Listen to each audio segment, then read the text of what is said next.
Students, आज हम लोग कक्षा 12वीं में आप लोग के सिलेबस का लास्ट चैप्टर पढ़ने वाले हैं।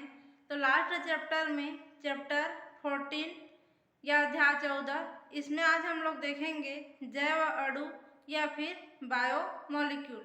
तो जो जैव अणु है इसके बारे में आज हम लोग देखेंगे। अध्याय 14 जैव अणु। जैव अणु को जैव शब्द बायो माने जीव जंतुओं से जो प्राप्त होता है उसको बोला जाता है जैव। इंग्लिश में उसको बायो भी कहा जाता है। अणु, अणु माने मॉलिक्यूल, तो जैव अणु को बायोमोलिक्यूल भी कहा जाता है। तो जो जीव जंतुओं में पाया जाता है या फिर जीव जंतुओं से प्राप्त किया जाता है उन्हीं को जैव अणु या फिर बायोमोलिक्यूल कहेंगे। तो इसका इंट्रोडक्शन देख लेते हैं। सबसे पहले तो जितना भी देखेंगे कि जैव तंत्र माने कि जीव जंतु, पेड़ पौधे, इन सब से मिल करके पूरे वातावरण में जो भी तंत्र पाया जाता है जीवमंडल में, उसी को जैव तंत्र कहा जाता है। तो जीव जंतु में क्या आएगा? हम लोग आएंगे जीवों में, चलने वाले और जानवर जितने भी पाए जाते हैं, कुत्ते, बिल्ली, हाथी, घोड़ा, शेर, वो सब आएंगे। उसके बाद पेड़ पौधे में देखेंगे तो वो भी एक जीव है, उनमें भी श्वसन होता है, उत्सर्जन होता है और शोषण होता है। तो जितने भी पेड़ पौधे पाए जाते हैं वो भी जैव तंत्र का एक महत्वपूर्ण भाग बनाते हैं।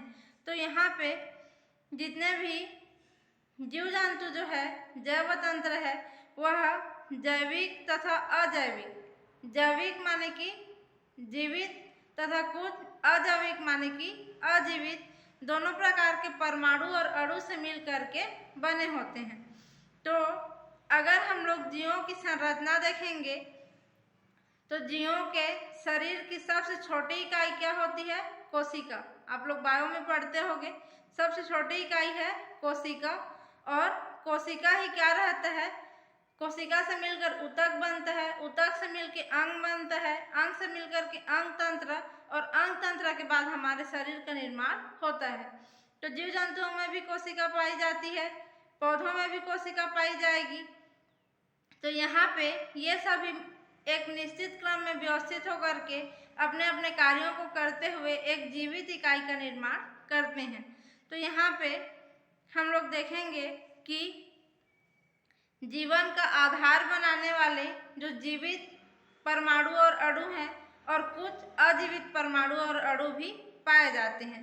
तो जैव तंत्र के कुछ सामान्य अगर हम लोग उदाहरण देखेंगे तो कार्बोहाइड्रेट, पौधों से प्राप्त होता है कार्बोहाइड्रेट, प्रोटीन, एंजाइम, अम्ल, न्यूक्लिक अम्ल, जिनसे मिलकर के प्रोटीन बनता है।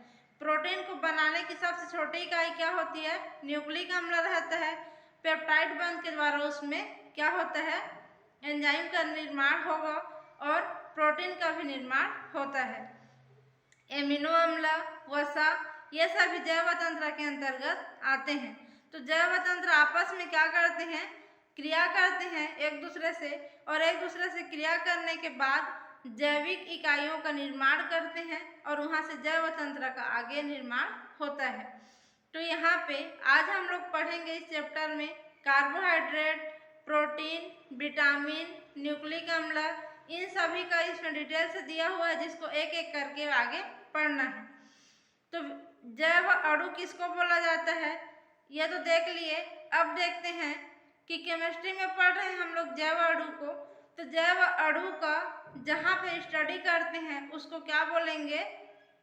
बायोकेमिस्ट्री या फिर जैव रसायन के नाम से जाना जाता है।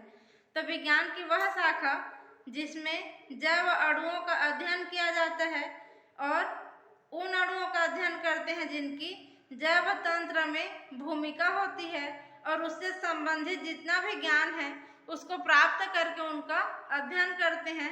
वह जो हमारी केमिस्ट्री है वही कहलाती है जैव केमिस्ट्री या बायोकेमिस्ट्री या जैव रसायन।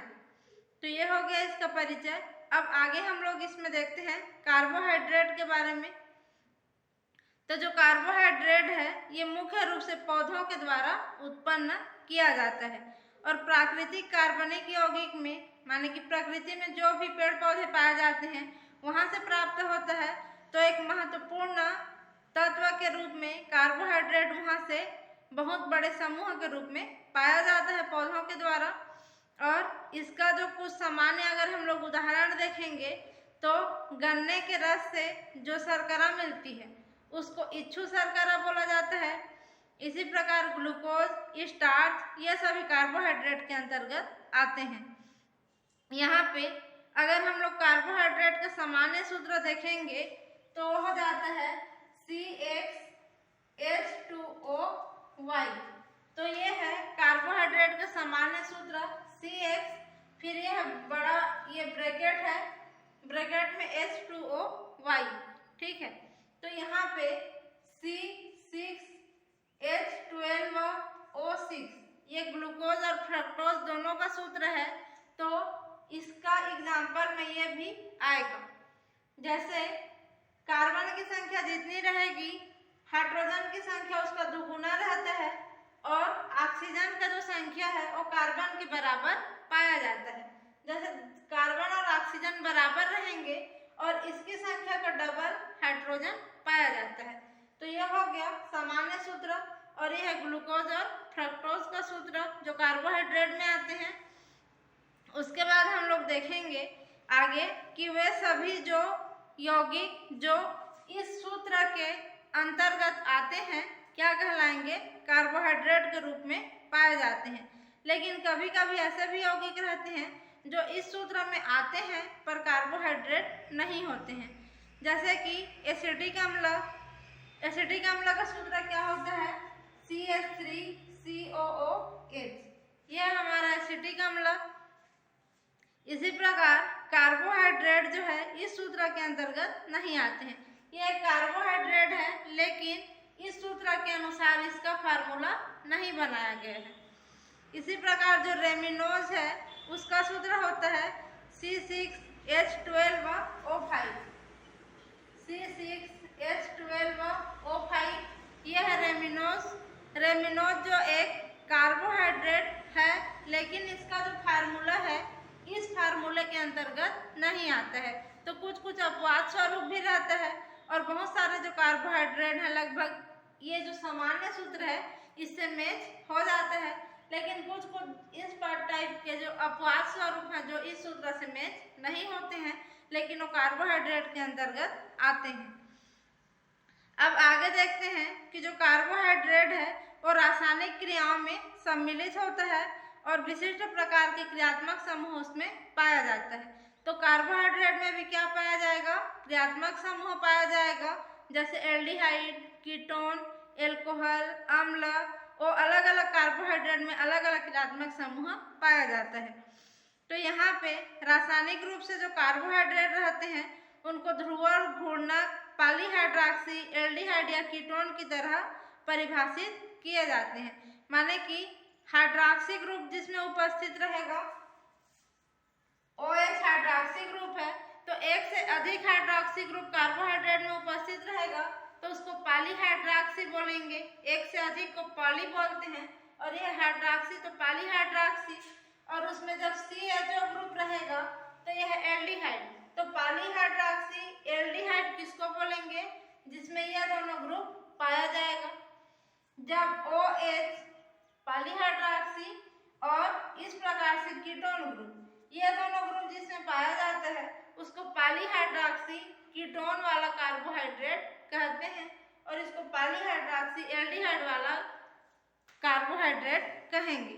तो इन सब का अगर हम लोग प्रकाश के संपर्क में इनको लाते हैं तो ये क्या करते हैं, एल्डिहाइड या कीटोन वाले जो कार्बोहाइड्रेट रहते हैं प्रकाश को लेफ्ट हैंड साइड या फिर राइट हैंड साइड घुमा देते हैं जिसके कारण वो ध्रुवण, घूर्णक कहलाते हैं। तो यहाँ पे आगे देखेंगे हम लोग कार्बोहाइड्रेट का वर्गीकरण या फिर क्लासिफिकेशन ऑफ कार्बोहाइड्रेट। तो कार्बोहाइड्रेट को अलग अलग ग्रुप में बांटा गया है। तो सबसे पहले इसका जो वर्गीकरण है वो है सैकेराइड के रूप में। तो सैकेराइड के रूप में इसको 3 भागों में बांटा है। पहला है मोनोसैकेराइड। तो कार्बोहाइड्रेट में जो सैकेराइड रहता है एक इकाई का नाम है। जैसे सैकेराइड कार्बोहाइड्रेट की एक इकाई है, तो जिस कार्बोहाइड्रेट में सैकेराइड की केवल एक इकाई पाई जाएगी और जिसको जल अपघटित हम लोग करेंगे, माने कि जल से रिएक्शन कराएंगे, तो वहाँ पे पॉलीहाइड्रॉक्सी एल्डिहाइड और कीटोन प्राप्त होगा। उसके बाद उसको और अधिक सरल यौगिकों में नहीं बांटा जा सकता, तो उसको मोनोसैकेराइड कहेंगे। एक्टोसैकेराइड माने कि मोनोसैकेराइड। अब इसमें जो कार्बन की संख्या 6 रहता है और लगभग 20 प्रकार के मोनोसैकेराइड प्रकृति में पाए जाते हैं। मोनोसैकेराइड के एग्जाम्पल में आएगा ग्लूकोज, फ्रक्टोज और राइबोज। इन तीनों में 6 कार्बन पाया जाता है और सैकेराइड की केवल एक इकाई पाई जाती है, इसलिए ये कहलाते हैं मोनोसैकेराइड। दूसरा है ओलिगोसैकेराइड। तो ओलिगोसैकेराइड में क्या होगा, सैकेराइड की 2 इकाई पाई जाएगी ओलिगो में।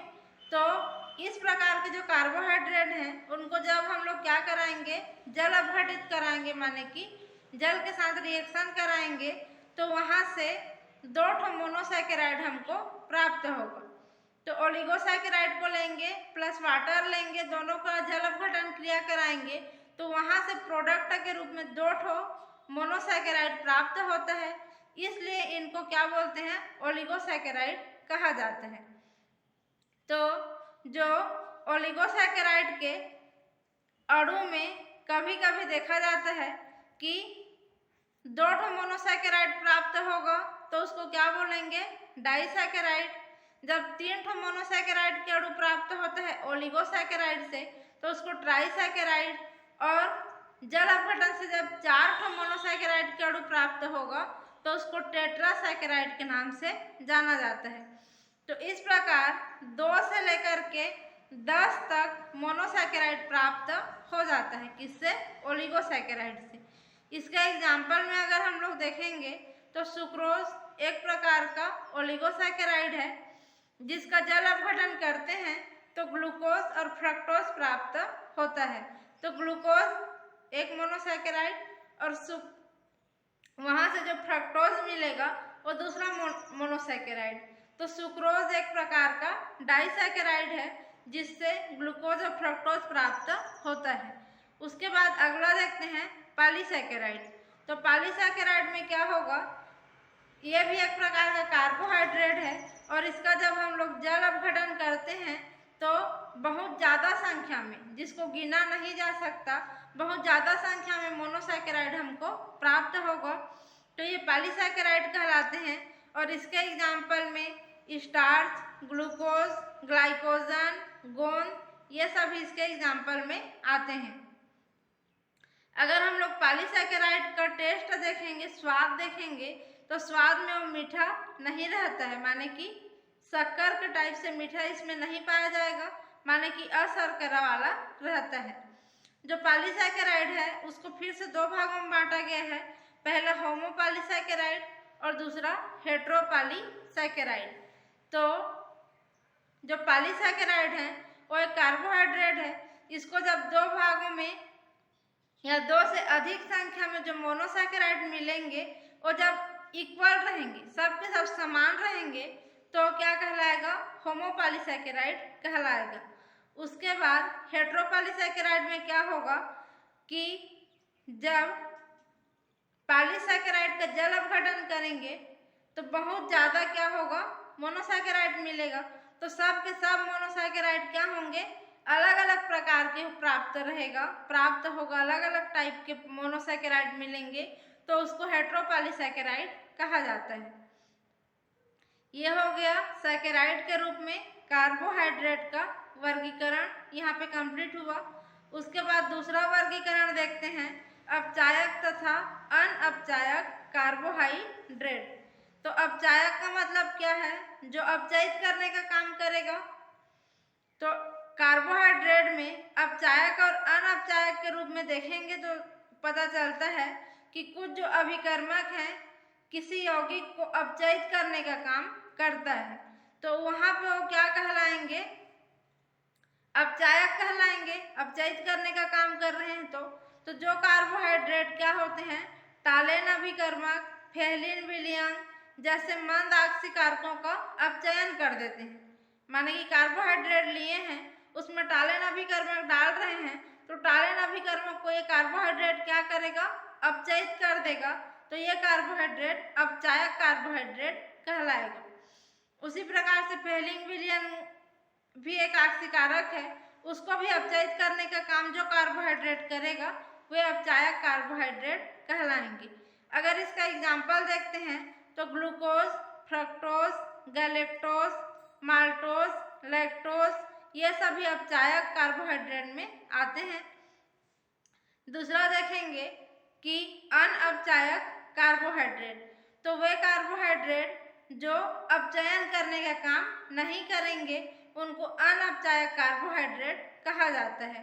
इसके एग्जाम्पल अगर देखते हैं तो sucrose, starch, cellulose, glycogen, dextrin ये सभी अनअपचायक वाले कार्बोहाइड्रेट में आएंगे। तीसरा देखा जाता है, तीसरा वर्गीकरण है कार्बोहाइड्रेट का शर्करा तथा अशर्करा के रूप में। तो शर्करा के रूप में कार्बोहाइड्रेट पाए जाते हैं और अशर्करा के रूप में भी पाए जाते हैं। तो जब शर्करा के रूप में पाए जाते हैं तो मीठा रहेगा स्वाद में, क्योंकि शक्कर का स्वाद मीठा होता है, तो मीठे पदार्थ को शर्करा के नाम से जाना जाता है और शर्करा एक प्रकार का कार्बोहाइड्रेट है। तो जो डाइसैकेराइड है ना, सुक्रोज, वो एक कार्बोहाइड्रेट है जो मीठा होता है स्वाद में, तो उसको शर्करा के अंतर्गत रखा जाता है। और जो क्या होगा, शर्कराएं क्रिस्टलीय रूप में पाई जाती हैं और जल में जब उनको घोला जाता है तो जल में आसानी से क्या हो जाएंगी, घुल जाती हैं, विलय हो जाती हैं। और जो स्वाद में मीठे नहीं रहेंगे उनको अशर्करा के अंतर्गत रखा जाता है। तो अशर्करा का जो आकार है वो क्रिस्टलीय रूप में नहीं पाया जाता है, माने कि अक्रिस्टलीय रूप में पाया जाएगा। और अक्रिस्टलीय रूप में होने के साथ साथ यह ठोस अवस्था में पाए जाते हैं। जब अशर्करा को पानी में घोलते हैं, जल में विलय करेंगे तो वहाँ पे वो विलय नहीं होती है, लेकिन जल स्नेही प्रकार का विलयन वहाँ से प्राप्त होगा। तो यह हो गया अशर्करा। यहाँ पे कार्बोहाइड्रेट का जो वर्गीकरण है ये कंप्लीट होता है। उसके बाद आगे आएगा कि प्रकृति में जो कार्बोहाइड्रेट हैं वो कहाँ कहाँ से प्राप्त होते हैं। तो कार्बोहाइड्रेट के स्रोत को आगे देखेंगे तो पहला है पौधों से। पौधों से कार्बोहाइड्रेट प्राप्त होता है। तो पौधों से जैसे गन्ना एक पौधा है, गन्ना से हम लोग को क्या क्या मिलेगा, सुक्रोज मिलेगा मीठा वाला, उसके बाद ग्लूकोज भी नहीं, सुक्रोज मिलेगा और साथ ही साथ सेल्यूलोज प्राप्त होता है। तो गन्ना से सुक्रोज और सेल्यूलोज मिलता है। अंगूर, फ्रूट में अंगूर, सेव और खजूर, इन तीनों से सुक्रोज और ग्लूकोज प्राप्त होता है। तीसरा है कि जो फ्लावर रहता है ना, फूल, उसके परागण से माने पुष्प के पराग कोश से क्या मिलता है, फ्रक्टोज प्राप्त होता है। मधुमक्खी के द्वारा जो जिसको लिया जाता है, पिया जाता है, वही वाला फ्रक्टोज फ्लावर से या पुष्प के पराग से प्राप्त होता है। अगला है चावल, राइस या फिर गेहूं और मक्का, इन सब से स्टार्च प्राप्त होता है। अगर हम लोग जीव जंतुओं से देखेंगे तो जो दूध पाया जाता है, गाय से दूध मिलता है, उस दूध में लैक्टोज नाम का कार्बोहाइड्रेट पाया जाता है, जिसमें लैक्टोज का जो प्रतिशत है 5 से 7% पाया जाता है। मधुमक्खी से फ्रक्टोज मिलेगा और ग्लूकोज भी वहाँ से मिलता है और यह दोनों शहद के रूप में प्राप्त होते हैं। लीवर से जो लीवर रहता है वहाँ से ग्लाइकोजन नामक कार्बोहाइड्रेट प्राप्त होता है। तो यह हो गया कार्बोहाइड्रेट के स्रोत, जहाँ से बहुत सारे कार्बोहाइड्रेट प्राप्त किए जाते हैं। उसके बाद आगे देखेंगे मोनोसैकेराइड का डिटेल से दिया गया है। तो मोनोसैकेराइड में क्या होगा, कार्बन परमाणुओं की संख्या और उनमें क्रियात्मक समूह। मोनोसैकेराइड में केवल एक ठो सैकेराइड का अणु पाया जाता है, ये देख चुके हैं पहले। अब उसमें क्या होगा कि जो मोनोसैकेराइड में कार्बन की संख्या और उसमें जो क्रियात्मक समूह पाया जाता है उसके आधार पे फिर से इसका डिटेल से वर्णन दिया गया है। तो इसमें हमको पहला पढ़ना है ग्लूकोज के बारे में।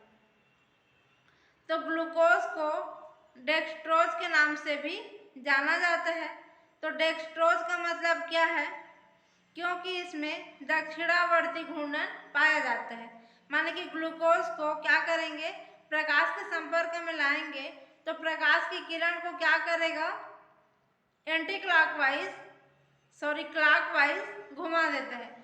प्रकाश की किरण को क्लॉकवाइज घुमा देता है, इसलिए उसको दक्षिणा आवर्ती घूर्णन या फिर डेक्सट्रोज के नाम से जाना जाता है। प्रकृति में जो ग्लूकोज है वो स्वतंत्र अवस्था में पाया जाता है, कहीं कहीं पे संयुक्त अवस्था में भी पाया जाता है। मीठा वाला जो फल रहता है उसमें, शहद में यह स्वतंत्र अवस्था में पाया जाता है। संयुक्त अवस्था में स्टार्च में तथा माल्ट में रहता है और पके हुआ जो अंगूर रहता है उसमें 20% ग्लूकोज की मात्रा पाई जाती है। यही कारण है कि जो ग्लूकोज है उसको अंगूर का शर्करा के नाम से भी जाना जाता है। ये तो हो गया ग्लूकोज का सामान्य परिचय। उसके बाद आगे देखेंगे ग्लूकोज की प्राप्ति।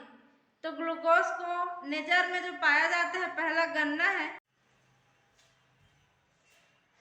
ग्लूकोज का परिचय हुआ यहाँ तक। अब आगे देखेंगे कि जो ग्लूकोज रहता है उसके प्राप्ति के स्रोत, प्रकृति में कहाँ कहाँ से ग्लूकोज प्राप्त किया जाता है। तो पहला हम लोग देखे थे गन्ना से। तो गन्ने का जो शक्कर रहता है उसका जल अपघटन करेंगे तो वहाँ से ग्लूकोज प्राप्त होता है। इस विधि को प्रयोगशाला में भी कर सकते हैं और यहाँ से क्या कर सकते हैं कि HCl की उपस्थिति में जल अपघटन करेंगे और वहाँ से हम लोग ग्लूकोज को प्राप्त करेंगे। तो जो सुक्रोज का फार्मूला होता है C12H22O11 है, इसका जल अपघटन करते हैं HCl की उपस्थिति में। तो HCl एक अम्ल है, वहाँ से H+ आयन हमको प्राप्त होता है। तो इसका जब जल अपघटन करेंगे तो हमको प्रोडक्ट के रूप में यहाँ से C6H12O6 प्लस C6H12O6 प्राप्त होता है। माने कि इसमें 12 ठो कार्बन है ना, तो 6 6 12 कार्बन, इसमें 22 और 2 24 ठो हाइड्रोजन है। तो 12 और 12 24 ठो हाइड्रोजन और यहाँ पे 11 और 1 12 ठो ऑक्सीजन है। तो 6 और 6 12 ठो ऑक्सीजन। तो ये हमारा है पहला वाला है ग्लूकोज और ये वाला है फ्रक्टोज। तो सुक्रोज का जल अपघटन से ग्लूकोज और फ्रक्टोज प्राप्त होता है। तो ये पहली विधि है ग्लूकोज को बनाने की, जो गन्ने के शर्करा से जल अपघटन। अगली विधि है ग्लूकोज को प्राप्त करने की, तो स्टार्च के जल अपघटन से। जो स्टार्च पाया जाता है उससे व्यापारिक मात्रा में ग्लूकोज को प्राप्त करते हैं। माने व्यापारिक रूप से अगर हम लोग ग्लूकोज को प्राप्त करेंगे तो वहाँ पे स्टार्च का तनु सल्फ्यूरिक अम्ल की उपस्थिति में जल अपघटन कराया जाता है। तो जो स्टार्च रहता है, स्टार्च का सूत्र होता है CnH2nO, या फिर इसको हम लोग लिख सकते हैं C6H10O5N, और इसको NH2O की अणु की उपस्थिति में जल अपघटन करेंगे तो यह हमारा स्टार्च C6H10O5N, और N अणु जल के उपस्थिति में इसका जल अपघटन करते हैं सल्फ्यूरिक अम्ल की उपस्थिति में 110 डिग्री सेंटीग्रेड पे। तो जो सल्फ्यूरिक अम्ल है वहाँ से H+ आयन प्राप्त होता है। इसका जब जल अपघटन करते हैं तो यहाँ से हमको N अणु C6H12O6 का प्राप्त होगा। माने कि यहाँ से ग्लूकोज मिल रहा है तो स्टार्च के जल अपघटन से भी ग्लूकोज प्राप्त होता है, जो ग्लूकोज प्राप्त करने की अगली विधि कहलाती है। स्टार्च से ग्लूकोज का उत्पादन यहाँ पर हुआ है, यह स्टार्च यहाँ से मिला है ग्लूकोज। तो यह हो गया ग्लूकोज प्राप्त करने की विधि कंप्लीट यहाँ पे। अब हम लोग अगली क्लास में ग्लूकोज की संरचना या फिर स्ट्रक्चर ऑफ ग्लूकोज के बारे में डिटेल से पढ़ेंगे। अभी के लिए बस यहीं तक, इसके आगे का नेक्स्ट क्लास में आगे देखेंगे।